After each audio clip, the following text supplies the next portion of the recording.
Unboxing beautiful gold and silver thread straight from Kyoto for a very special client. So excited to see what she does with this incredible thread. But I want to check it and make sure. Well, actually, I'm just curious and I want to see it. So they did a beautiful job of packaging and I'm ruining it. But that's okay, I'll put it back together. All right. So this is 1,000 meters of real gold and real silver.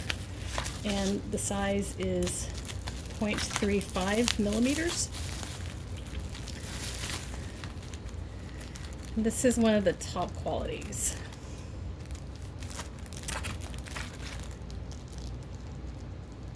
So I think the color is beautiful. Yeah, look at that. That's really, really pretty. And it's non-tarnishing. Now this was probably made, I have some that was made in 1930s. It is still as bright as the day it was made. They covered it in a coating, and the kanji, the Japanese symbol, is the same symbol as polyester, but I'm not sure that's the correct English translation. Oops, gotta be careful with this. And here's the silver, and there's the gold. And isn't that lovely? And it's going to make an incredible project. So, lucky young lady.